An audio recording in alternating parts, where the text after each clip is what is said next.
ഗോപാലകൃഷ്ണൻ ദിലീപായ കഥ അറിയണ്ടേ? അപ്പോൾ അന്നത്തെ ഗോപാലകൃഷ്ണൻ ഇന്നത്തെ ദിലീപാണ്. 1967 ഒക്ടോബർ 27 ഭാഗ്യനക്ഷത്രക്കാരനായ ദിലീപിൻ്റെ ജനനം. പത്മനാഭൻ പിള്ള, അതുപോലെ തന്നെ സരോജം, അതിൻ്റെ മകനായി ജനിച്ച ആളാണ് ദിലീപ്. അച്ഛന് ആലുവയിൽ ചെറിയൊരു റൈസ് മില്ലുണ്ടായിരുന്നു, അതുപോലെ തന്നെ ഒരു ചെറിയൊരു പച്ചക്കറി കടയുണ്ടായിരുന്നു. അതുകൊണ്ടാണ് ജീവിതം മുന്നോട്ട് പോയിരിക്കുന്നത്. ദിലീപിന് അച്ഛനെ കാര്യമായിട്ട് പണിയൊന്നുമില്ല, അങ്ങോട്ട് ഇങ്ങോട്ട് തെണ്ടി അടക്കലാണ് പണി. സിനിമയിൽ ചാൻസും ചോദിച്ച്, മിമിക്രികളിൽ ചാൻസും ചോദിച്ച് നടക്കല പണി. അങ്ങനെ നിൽക്കുന്ന സമയത്ത് കച്ചവടത്തിൽ വലിയൊരു ലോസ് വന്നു, കുറേ കടബാധ്യതകൾ വന്നു. അതോടുകൂടിയിട്ട് പത്മനാഭൻ പിള്ളയ്ക്ക് ആ ബിസിനസ് കൂടുതൽ കൊണ്ടു നടക്കാൻ പറ്റാത്തൊരു സ്ഥിതിയായി. അങ്ങനെ ആൾക്ക് ഇതൊക്കെ നഷ്ടത്തിലായതോടുകൂടി ഭയങ്കര വിഷമം, സങ്കടം ഇതൊക്കെയായി. അങ്ങനെ നിൽക്കുന്നതോട് കൂടിയിട്ട് ഈ കടയൊക്കെ നഷ്ടപ്പെട്ടതോട് കൂടിയിട്ട് പിന്നെ കുടുംബം നോക്കണം എങ്ങനെയാണ് ഇതൊക്കെ ആലോചിച്ച് ആകെ ടെൻഷനായി. അദ്ദേഹം മരിക്കുമ്പോൾ, ദിലീപിൻ്റെ അച്ഛൻ മരിക്കുമ്പോൾ, ദിലീപ് ഒരു പണിയില്ലാണ്ട് അങ്ങനെയും അത്യാവശ്യം കുറച്ച് മിമിക്രിയൊക്കെ ചെയ്ത് നടക്കുന്ന ഒരു സമയമാണ്. പിന്നെ കുടുംബഭാരം മുഴുവൻ ദിലീപിൻ്റെ തലയിലായി. എന്ന് വെച്ചിട്ടുണ്ടെങ്കിൽ വലിയൊരു കുടുംബമാണ്. ഒന്നാമത്തെ കാര്യം, ഒരു പെങ്ങളുണ്ട്, സബിത എന്നാണ് പെങ്ങളുടെ പേര്. അനുജുണ്ട്, അനൂപ്. അതുപോലെ തന്നെ അമ്മേനെ നോക്കണം. അങ്ങനെ എല്ലാ ഭാരങ്ങളും നമ്മുടെ ദിലീപിൻ്റെ തലയിലായി. ദിലീപിന് പിന്നെ എന്തെങ്കിലും ജോലി ചെയ്തേ പറ്റൂ. അങ്ങനെയാണ് ഇവിടെ കലാഭവനിൽ കയറുന്നത്. കലാഭവനിൽ അവിടെ ചെല്ലുമ്പോൾ അവിടെ നാദിർഷയുണ്ട്, ജയറാമുണ്ട്. അവരൊക്കെ വലിയൊരു ടീമായി. അങ്ങനെ ദിലീപിൻ്റെ കഷ്ടപ്പാടും ബുദ്ധിമുട്ടൊക്കെ എല്ലാവർക്കും അറിയാം. അന്ന് നാദിർഷയ്ക്കും വലിയ ഗതിയൊന്നുമില്ല. അങ്ങനെ നിൽക്കുമ്പോൾ ഒരു ചെറിയ ചെറിയ പ്രോഗ്രാമുകളൊക്കെ പുറം രാജ്യത്തൊക്കെ കിട്ടാറുണ്ട്, ഗൾഫിലൊക്കെ കിട്ടാറുണ്ട്. അങ്ങനെ നടക്കുന്ന സമയത്താണ് ഒരു പ്രോഗ്രാം, വലിയൊരു പ്രോഗ്രാം അവിടെ കിട്ടുന്നത് അച്ഛന്. അവിടുത്തെ കലാഭവനിലെ അച്ഛന് കിട്ടുന്നത് വെച്ചിട്ടുണ്ടെങ്കിൽ അമേരിക്കയിലാണ് ആ പ്രോഗ്രാം കിട്ടുന്നത്. അപ്പോൾ അങ്ങനെ ഒരു മിമിക്രി കിട്ടുമ്പോൾ അപ്പോൾ ദിലീപും നാദിർഷും പറഞ്ഞ ഒറ്റ കാര്യമുള്ളൂ, ഞങ്ങൾ പ്രോഗ്രാമിന് അവിടെ വന്നിട്ട് ഞങ്ങൾ ഇങ്ങോട്ട് തിരിച്ചു വരില്ല. ആ സ്പോൺസറോട് പറഞ്ഞിട്ട് ഞങ്ങൾക്ക് അവിടെ എന്തെങ്കിലും ജോലി ശരിയാക്കി തന്നു കഴിഞ്ഞാൽ ഞങ്ങൾ അവിടെ എങ്ങനെയെങ്കിലും പിടിച്ചു നിന്നോളാം. നാട്ടിൽ വന്നിട്ട് ഈ മിമിക്രി കളിച്ച് കിടന്ന 1.5 ചക്രം കിട്ടി കഴിഞ്ഞാൽ കുടുംബം നോക്കാൻ പറ്റില്ല. അപ്പോൾ അതുകൊണ്ട് ഞങ്ങളവിടെ എന്തെങ്കിലും ജോലി ചെയ്ത് അവിടെ കൂടിയോളാം. ഇപ്പോൾ ഇങ്ങനൊരു പ്രോഗ്രാമിന് പോകുമ്പോൾ അമേരിക്കയിലേക്കുള്ള പ്ലെയിൻ ടിക്കറ്റ് മറ്റവരെടുക്കുമല്ലോ. അത് കഴിഞ്ഞ് കഴിഞ്ഞാൽ ഇങ്ങോട്ട് തിരിച്ച് ടിക്കറ്റ് വേണ്ടല്ലോ. അപ്പോൾ ആ കാശിനെ എങ്ങനെയൊക്കെ അവിടെ ഒരു വിസ സംഘടിപ്പിച്ച് അവിടെ ഒരു ജോലിയിൽ കയറ്റാനായിട്ട് അവിടുത്തെ സ്പോൺസർമാർ വിചാരിച്ചാൽ നടക്കും. അപ്പോൾ സ്പോൺസർ പറഞ്ഞു, എന്നാൽ ശരി, നിങ്ങൾക്ക് 2 പേർക്ക് അവിടെ ജോലി ശരിയാക്കി തരാം എന്ന് പറഞ്ഞുകൊണ്ട് ഇവർ ആ ഗൾഫിലെ ഷോയ്ക്ക്, അമേരിക്കയിലെ ഷോയ്ക്ക് ഇവർ പുറപ്പെടുക. അതിലിപ്പോൾ ജയറാമുണ്ട്, അതുപോലെ തന്നെ നാദിർഷയുണ്ട്, ഒരു കുറേ ടീമുകളുണ്ട്. ഇപ്പം അന്ന് സിനിമയിലുണ്ടായിരുന്ന, ഇപ്പം ഇന്ന് സിനിമയിലുള്ളവർ പലരൊക്കെ ഉണ്ട്. അങ്ങനെ അവിടെ ചെന്ന് പ്രോഗ്രാമൊക്കെ കഴിഞ്ഞപ്പോൾ ഇവർ 2 പേരും പോകുന്നില്ല. ഇവർ 2 പേരും അവിടെ ഒരു പെട്രോൾ പമ്പിൽ ജോലിക്ക് കയറി. ബാക്കിയുള്ള ടീം അംഗങ്ങളെല്ലാവരും തിരിച്ചു പോന്നു. ഇവരവിടെ പെട്രോൾ പമ്പിൽ ജോലിക്ക് കയറി. അങ്ങനെ ഒരു 2 മാസം ജോലി അവിടെ ചെയ്തപ്പോൾ ഇവർക്ക് ഈ കൂട്ടായിട്ട് മിമിക്രി കളിച്ച് നടക്കുമ്പോഴും ചാൻസുകൾ ചോദിച്ച് നടക്കുമ്പോഴും അതുപോലെയുള്ള ഒരു സിനിമ തലയിൽ കയറിയ കാരണം അവർക്ക് 2 പേർക്കും അവിടെ ജോലി ചെയ്തിട്ട് തൃപ്തിയാവുന്നില്ല. പൈസ കിട്ടുന്നുണ്ട്, പക്ഷെ തൃപ്തിയാവുന്നില്ല. നാട്ടിലേക്ക് വരണം എന്നുള്ളൊരു ആഗ്രഹം തന്നെയാണ്. അങ്ങനെ അത് ഒരു ദിവസം ജയറാമനോട് എഴുത്തിൽ പറഞ്ഞയച്ചു. എന്ന് വെച്ചിട്ടുണ്ടെങ്കിൽ എനിക്ക് ഇവിടെ നിന്നിട്ട് മനസ്സ് മുഴുവൻ നാട്ടിലാണ്, സിനിമയിലാണ്. അപ്പോൾ അതുകൊണ്ട് ഞങ്ങൾക്ക് ഇവിടെ ജോലി അത്ര അങ്ങോട്ട് സുഖമായി തോന്നണില്ല, ഞങ്ങൾക്ക് നാട്ടിലേക്ക് വരണം എന്നുള്ളൊരു കത്തയച്ചു.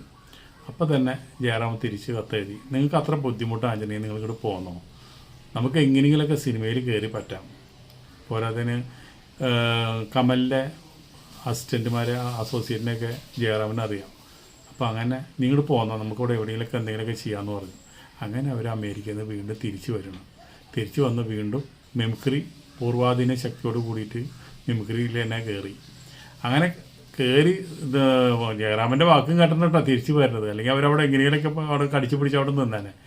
ജയറാം ഇവിടെ വന്നിട്ട് ഇവിടെ തിരിച്ചു വന്ന് അവർക്ക് ആ വാക്ക് പാലിച്ചു. എന്താ വെച്ചിട്ടുണ്ടെങ്കിൽ മിമിക്രി കളിച്ചു കഴിഞ്ഞ് കഴിഞ്ഞാൽ ദിലീപിൻ്റെ കുടുംബം കാര്യങ്ങളൊന്നും ശരിയാവില്ല. അങ്ങനെ നിൽക്കുന്നതോടുകൂടി പിന്നെ വേറൊരു പുലിവാലും കൂടി ഇവിടെ ദിലീപ് ഒപ്പിച്ചിട്ടുണ്ടായിരുന്നു.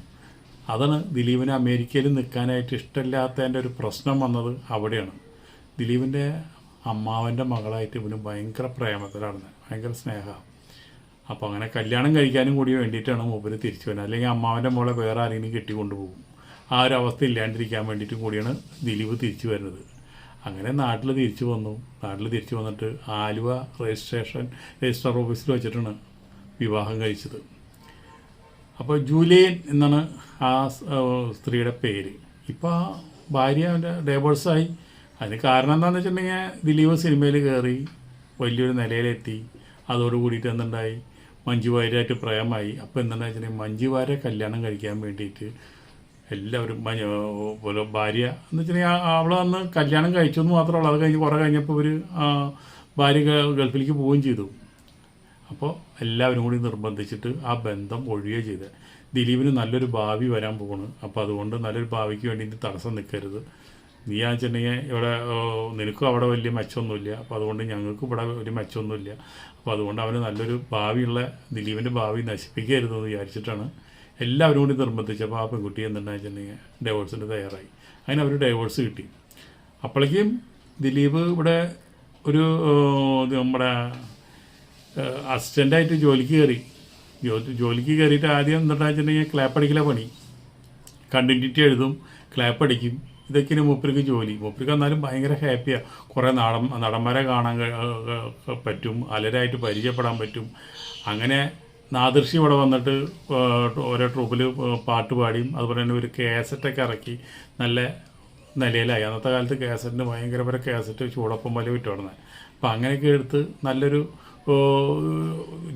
നാദൃശിക്കും കിട്ടി. അങ്ങനെ ഇതൊക്കെ കഴിഞ്ഞിട്ടാണ് ദിലീപ് ശരിക്ക് ആ ഒരു സിനിമയിൽ മൂപ്പർക്കൊരു ചാൻസ് കിട്ടി. ചാൻസ് എന്ന് പറഞ്ഞു കഴിഞ്ഞാൽ അതൊരു വലിയൊരു ഭാഗ്യമായിട്ടാണ് കിട്ടിയത്. ദിലീപിൻ്റെ തലവര തന്നെ മാറ്റാനുള്ള ഒരു കാര്യമാണ്. അസിസ്റ്റൻ്റായിട്ട് വർക്ക് ചെയ്യുന്ന സമയത്താണ് എന്നോട് ഇഷ്ടം കൂടാമോ എന്ന് പറഞ്ഞിട്ടൊരു സിനിമയിൽ ഒരു ചെറിയൊരു വേഷം, ആ വേഷം കിട്ടി. അത് അഭിനയിച്ചപ്പോൾ കുഴപ്പമില്ലല്ലോ, നല്ല കോമഡിയും കാര്യങ്ങളായിട്ട് ചെറിയ വേഷമായാലും അത് നന്നായി ചെയ്തല്ലോ എന്നുള്ള നിലയിൽ വന്നു. അതോടെ പിന്നെ ദിലീപിൻ്റെ തലവര മാറിയ ഒരു സിനിമ ഉണ്ടാവുന്നത് 1994 മാനത്തെ കൊട്ടാരം എന്ന് പറഞ്ഞൊരു സിനിമയിലെ നായകനായിട്ടാണ് പിന്നെ ദിലീപിനെ നമ്മൾ കാണുന്നത്. ആ നായകൻ്റെ പിന്നെ പറയണ്ട, അതോടെ ദിലീപിൻ്റെ ഈ ഗോപാലകൃഷ്ണൻ എന്നാണ് അതുവരെ എല്ലാവരും പറഞ്ഞു തുടങ്ങുന്നത്. ആ സിനിമയോട് കൂടിയിട്ട് ഗോപാലകൃഷ്ണൻ പോയിട്ട് ദിലീപായിട്ട് മാറ്റി.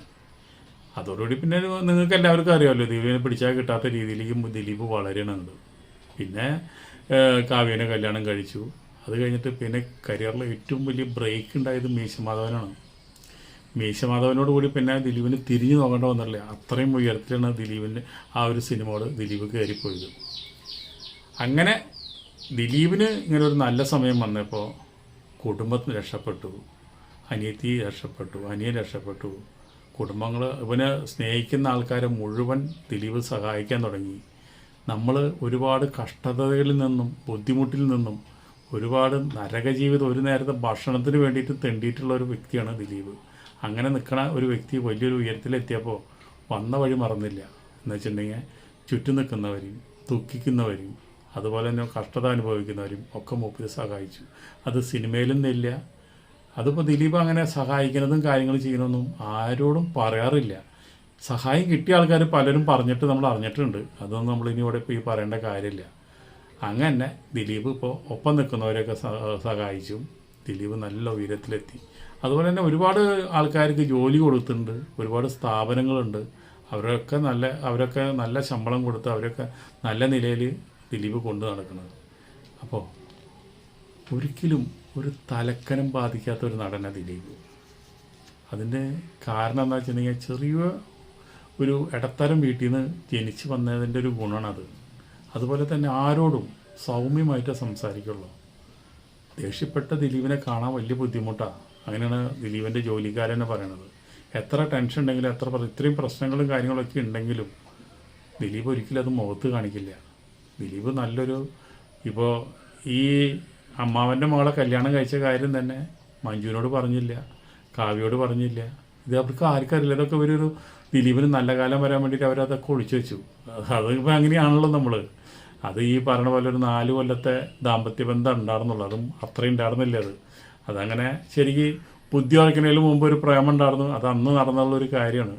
അത് പിന്നെ ആരും അത്ര വലിയ കാര്യമാക്കിയില്ല. ദിലീപിൻ്റെ ഈ കേസും പ്രശ്നങ്ങളൊക്കെ വന്ന കാരണമാണ് ആ ഒരു ബന്ധം പുറത്തറിയാൻ കാരണം. പോലീസ് FIRൽ എല്ലാ കാര്യങ്ങളും എഴുതണമല്ലോ. അപ്പോൾ ഗൾഫിലുള്ള ആ ദിലീപിൻ്റെ ഭാര്യനെ, ഡൈവോഴ്സായ ഭാര്യനെ വിളിച്ച് വരുത്തി ചോദ്യം ചെയ്യുന്നൊക്കെ പറയേണ്ടായിരുന്നു. പിന്നെ അതൊന്നും ഉണ്ടായില്ല, അതൊന്നും നമുക്കറിയില്ല, നമ്മൾക്ക് നമ്മുടെ വിഷയമല്ല അതൊന്നും. അപ്പോൾ അങ്ങനെയാണ് ദിലീപിൻ്റെ കാര്യം. എന്തൊക്കെയുണ്ടെങ്കിലും നല്ലൊരു മനസ്സിൻ്റെ ഉടമയാണ് ദിലീപ്. അതുപോലെ തന്നെ ദിലീപിൻ്റെ സിനിമ കണ്ട് ചിരിച്ച പോലെ വേറെ ആരും സിനിമ കണ്ട് നമ്മൾ ചിരിച്ചിട്ടില്ല. അത്രയും മനോഹരമാണ് മൂപ്പർക്ക്. കോമഡി ചെയ്യാനായിട്ട് പറ്റും. അത് മിമിക്രിന്ന് വന്നതും വിശപ്പിൻ്റെ വിളിയും കൊണ്ട് മൂപ്പര് പഠിച്ചു പോയതാണത്. അല്ലാണ്ട് ആരും പഠിപ്പിച്ചതല്ല. എല്ലാം സ്വയം പഠിക്കുന്ന ഒരു വ്യക്തിയാണ്. ഭയങ്കര ബുദ്ധിമാനാണ്. 10 രൂപ ഉണ്ടാകാൻ കമന്ന് കിടന്ന 10 രൂപയും കൊണ്ട് മൂപ്പര് എണീക്കുള്ളൂ. അതുപോലെയുള്ള ഒരു ബുദ്ധിമാനാണ് മൂപ്പര്. അപ്പോൾ അതും മൂപ്പർക്ക് ഈ സിനിമാ ഫീൽഡിലും ബിസിനസ് ഫീൽഡിലും തുണയായി. പിന്നെ നിങ്ങളെല്ലാവരും കുറ്റം പറയുന്ന പോലെ എല്ലാ മനുഷ്യർക്കും ഉണ്ടാവില്ല കുറ്റം. എല്ലാവരും തികഞ്ഞവരും ഇല്ലല്ലോ. ഓരോ തെറ്റും കുറ്റമൊക്കെ മനുഷ്യരൊക്കെ പറ്റുള്ളൂ. മനുഷ്യരല്ലേ, ആർക്കായാലും തെറ്റും പറ്റും, കുറ്റം പറ്റും, അബദ്ധങ്ങളും പറ്റും. അതൊക്കെ ജീവിതത്തിൻ്റെ ഒരു നമ്മൾ ഓരോ യാത്രയിൽ നടക്കുമ്പോൾ ഓരോ ഭാഗത്ത് വരുമ്പോൾ ചില ഭീകരമുഖങ്ങളുണ്ടായിരിക്കാം, വേറെ പ്രശ്നങ്ങളുണ്ടായിരിക്കാം. അതൊക്കെ തരണം ചെയ്ത് ഏത് മനുഷ്യൻ ജീവിതം മുന്നോട്ട് കൊണ്ടുപോകണം. അപ്പോഴാണല്ലോ ജീവിതം എന്ന് പറയേണ്ടത്. എന്നും സുഖം മാത്രം ഒരു മനുഷ്യൻ്റെ ജീവിതത്തിൽ ഉണ്ടാവില്ല. കഷ്ടകാലം ഉണ്ടാവും, നല്ല കാലം ഉണ്ടാവും. അപ്പോൾ നല്ല കാലം വരുമ്പോൾ ചിരിക്കാനും നിൽക്കണ്ട, കഷ്ടകാലം വരുമ്പോൾ കരയാനും നിൽക്കണ്ട, എന്നും ഒരേപോലെ നിൽക്കുക. ഞാൻ പറയാൻ വെച്ചാൽ ദിലീപ് നല്ലൊരു മനുഷ്യനാണ്, നല്ലൊരു വ്യക്തിയാണ്. അപ്പോൾ എല്ലാവിധ ആശംസകളും ദിലീപിൻ്റെ സിനിമയ്ക്കും ദിലീപിനും നേർന്നുകൊണ്ട് നമുക്ക് ഈ വീഡിയോ ഇവിടെ നിർത്തേണ്ടതുണ്ട്. അതുവരെ വീഡിയോ കേട്ടിരുന്ന എല്ലാ പ്രേക്ഷകർക്കും എന്നോട് എൻ്റെ നന്ദി, നമസ്കാരം. അടുത്ത വീഡിയോയിൽ വീണ്ടും കാണാം. അതുവരെ ബൈ, ടാറ്റ.